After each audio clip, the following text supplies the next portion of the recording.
Assalamu alaikum. I hope all of you guys are doing well at home. Today we are going to start another chapter, A Bear, written by Luther, Standing Bear. Here is the picture of the writer. He is Luther Standing Bear, the writer of this chapter that we are going to study today. Okay. First of all, I would like to tell you something about the author. He was an American writer. He was actor as well. He acted in so many films. He belongs to 20th century. You may go at YouTube and search about his films. Okay. Let's start reading. Before reading, I would like to tell you about the summary of this chapter. This chapter is about a grandmother who was young at that time. Basically, this chapter is third person narrative. Third person narrative means the storyteller is someone who is not mentioned in the chapter, and we don't know about him or her, whether she was and he was the person who is telling the story. Basically, A Bear is a story of a grandmother who was a young woman at that time. One day, she and some other girls of the village gathered a number of children and all went up the hillsides to dig for wild turnips, where they encountered a bear and started running towards their homes to save their lives. But on the way, grandmother was gained on the bear, means the bear approached her, but somehow she was able to get rid of the bear. And at the end of the story, she was declared and praised as a heroine. These are some important words with their meanings. Take a snapshot of these words for later use. Look at the first word, turnips, shaljam, chok cherries, cherry ka phil, and breaded बांधना, rawhide, खाल से बना हुआ, जानवर की खाल से बना हुआ एक बैग है, ठीक है, वो चैप्टर के अंदर मेंशन है. स्टार्टल्ड, घबराना, स्क्रीम्ड, चीखना, प्लेनली, साफ, ग्रॉलिंग, घराना, ठीक है, ये जो बेयर है ना, ये घराता है, तो इस वजह से इसकी आवाज़ को क्या कहते हैं, ग्रॉलिंग कहते हैं. अंडरग्रोथ, ये जो जंगल के अंदर छोटी छोटी नीचे जड़ी बूटियाँ उगी होती है, उन्हें कहते हैं. गेन ऑन, रसाई हासिल करना. आउटर्न, आगे बढ़ना. So these are some important words. Time and again I'm saying take note of these words for later use. Okay, let's start reading. It was August. ये अगस्त का महीना था. The wild turnips were growing on the hillsides and the choke cherries were ripe in the thickest along the river. ये जंगली शलजम पहाड़ों में उगे हुए थे और चेरी का फल भी घनी झाड़ियों में दरिया के साथ साथ पका हुआ था. Grandmother was then a young woman. दादी अम्मा उस वक्त एक नौजवान खतून थी. One day she and some of the girls of the village gathered a number of children and all went up the hillside to dig for wild turnips. एक दिन उन्होंने और देहात की बाकी लड़कियों ने बहुत सारे बच्चों को इकट्ठा किया और वो सब पहाड़ों की तरफ चले गए इन जंगली शलजम को ढूंढने के लिए. Of which the Sioux were very found. Sioux ये एक ट्राइब है, रेड इंडियन भी से कहते हैं, ये नेटिव अमेरिकन हैं. ये जो राइटर है हमारा इस चैप्टर का, ये भी इसी से बिलोंग करता है। स्यू कबीला इन शलजम का बड़ा शौकीन था। The girls carried long sharp sticks to pry the turnips from the ground. और लड़कियों ने तेज़ और लंबी छड़ियाँ उठाई हुई थी ज़मीन में से इन शलजम को निकालने के लिए। Grandmother, however, carried an iron rod, for in her day white people were among the Sioux, and had brought the iron things that the Indians had never before owned. और दादी अम्मा ने अपने हाथ में लोहे का एक राड पकड़ा हुआ था, जो कि सियू कबीले के दरमियान वो अंग्रेज़ लोग लेकर आए थे जब इन इंडियंस में कोई भी ऐसी चीज़ नहीं थी, मतलब इनकी मलकियत में कोई भी ऐसी चीज़ नहीं थी इस किस्म की लोहे की। तो तब ये अंग्रेज़ लोग इस कबीले में ऐसी लोहे की कोई चीज़ लेकर आए थे। When a bunch of 4 or 5 turnips had been gathered, the long white roots were braided together in order they could be more easily carried while others were being gathered. जब 4 और 5 शलजम की इकट्ठे हो जाते तो फिर उनकी वो जो बड़ी हुई सफ़ेद रंग की रूट्स जड़ें होती थी उनको आपस में बांध दिया जाता, ताकि ये जब दूसरे शलजम ज़मीन से निकाले जा रहे हों तो इन्हें आसानी से उठाया जा सके। When they were taken home, they were hung in the sun to dry, then put away in a rawhide bags, where they would last for a long time. और जब इन शलजम को घर लेकर आया जाता तो फिर इन्हें सूरज की धूप में खुश्क होने के लिए रख दिया जाता और बाद में इन्हें जानवरों की खाल से बने हुए बैग में रखा जाता, ताकि ये वहाँ पर काफ़ी देर तक के लिए महफूज रखे जा सकें।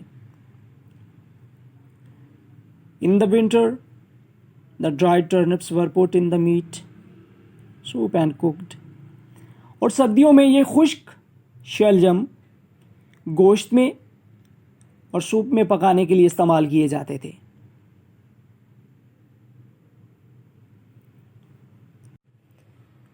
The afternoon became very warm, and the turnip gatherers looked toward the shade of the river at the foot of the hills. दोपहर के वक्त बहुत ज़्यादा गर्मी हो गई और इन शलजम इकट्ठे करने वालों ने दरिया की तरफ पहाड़ों की निचली सिमत साए को तलाश किया। So down the hills they started, each carrying her bunches of turnips. तो फिर इन्होंने पहाड़ से नीचे आना शुरू किया और हर किसी ने अपने शलजम के गुच्छे उठा रखे थे। Little ones and big ones all carried what they could according to their size. छोटे बड़े सब ने ही शलजम के गुच्छे उठा रखे थे अपनी जिसामत के हिसाब से, मतलब कि जितने जो उठा सकता था उसने उतने उठाए हुए थे। When they came to the river, they drank and rested in the shade of the cottonwoods. और जब वो दरिया पर पहुँचे तो उन्होंने रुई के साए में आराम किया और पानी पिया। Then they wandered through the cherry bushes, eating what they wanted. और फिर ये सारे चेरी की झाड़ियों में, इनके चेरी का जो फल है उसकी झाड़ियों में घूमने लगे और जो कुछ ये खाना चाहते थे इन्होंने खाया। Suddenly everyone was startled by some of the children running toward grandmother and the larger girls screaming and shouting in terror. A bear, they screamed. और फिर अचानक से सारे घबरा गए जब छोटे बच्चे दादी अम्मा की तरफ भागते हुए और बड़ी लड़कियां भी चीखती हुई खौफ से चिल्लाती हुई एक रीच ये कहकर दादी अम्मा की तरफ भागती हुई आई। Grandmother called to all the children to run as fast as possible for home. दादी अम्मा ने बच्चों को कहा जितना तेज़ हो सकता है, जितना मुमकिन है तेज़ भाग सकते हो घर की तरफ भागो. The bear could now be plainly heard growling and crashing in the undergrowth. अब रीछ की घराने की आवाज़ और वो जो जंगल में छोटी छोटी जड़ी बूटियाँ उगी होती है उनको वो मसल रहा था, कुचल रहा था. उससे उसकी आवाज़ को आसानी से साफ साफ सुना जा सकता था. When the children had all started for home, grandmother ran too.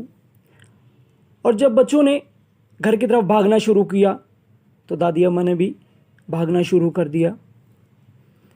But the bear gained on her. लेकिन रीछ ने दादी अम्मा तक रसाई हासिल कर ली, यानी कि वो दादी अम्मा तक पहुंच गया. Still shouting to the children not to stop running, she turned around and saw that the bear was very close to her. अभी भी दादी अम्मा बच्चों को यही कहती जा रही थी कि रुकना नहीं. और फिर जब वो मुड़ी और रीछ को अपने बहुत करीब पाया, she ran as fast as she could. तो वो इतनी तेज़ भागी जितनी वो भाग सकती थी. But soon realized that she could never outturn the animal. फिर उसे महसूस हुआ कि वो इस जानवर से आगे नहीं निकल सकती. She must do something. तो उसे कुछ करना चाहिए.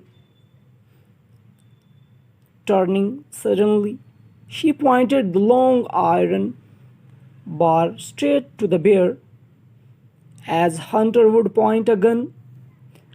और फिर अचानक से मुड़ते हुए दादी अम्मा ने वो जो लोहे का रॉड पकड़ा हुआ था उसे रीछ की तरफ निशाना बांधा, जैसे एक शिकारी अपने शिकार के लिए निशाना बांधता है.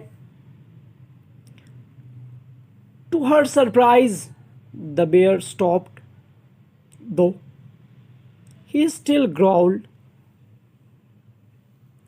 और दादी अम्मा को ये देखकर हैरत हुई कि रीछ रुक गया, लेकिन वो अभी भी घरा रहा था. उसके घराने की आवाज़. Grandmother seeing the bear's fright, और दादी अम्मा रीछ को खौफजदा होता देखकर held the bar aimed at him. तो उन्होंने वो जो लोहे का राड पकड़ा हुआ था उससे निशाना बांधा. And to her great relief he turn around in the path and fled out of sight, running as fast as before, only in the opposite direction. और जैसे ही उसे इस खतरे से थोड़ा सा सुकून मिला, थोड़ी सी राहत मिली, तो वो भालू, वो रीछ पीछे की तरफ मुड़ा और ख़तरे वाली जगह से भाग गया जितना तेज़ी से वो भाग सकता था, लेकिन अब सिर्फ एक मुखालिफ समत में. अब वो मुखालिफ समत में ही भाग रहा है. Possibly this bear had once been wounded with the white man's gun, or perhaps he disliked the flash of fire and the smell of powder, or even the roar of the shoot. मुमकिन है, हो सकता है इस भालू को कभी उन अंग्रेज़ों की गन से, अंग्रेज़ों की बंदूक से इसे कोई नुकसान पहुंचा हो, इसे कोई ज़ख़म आया हो, और ग़ालिबन ये आग की चमक को पसंद ना करता हो, और इसे वो जो गन पाउडर की स्मेल होती है, बदबू होती है, उसे ये अच्छी ना लगती हो, और या फिर इसे उस शूट का, इनके गन चलने की जो आवाज़ होती है वो भी अच्छी ना लगती हो. Whatever it might be, grandmother was a heroine, and like other heroines was praised for her bravery. जो कुछ भी था, दादी अम्मा एक हीरोइन थी और दूसरी हीरोइंस की तरह उनकी भी तारीफ़ की गई. Grandmother still lives in the memory of few people. और दादी अम्मा अभी भी सियू कबीले के लोगों की यादाश्त में ज़िंदा है। Take care of yourself. अल्लाह हाफिज़।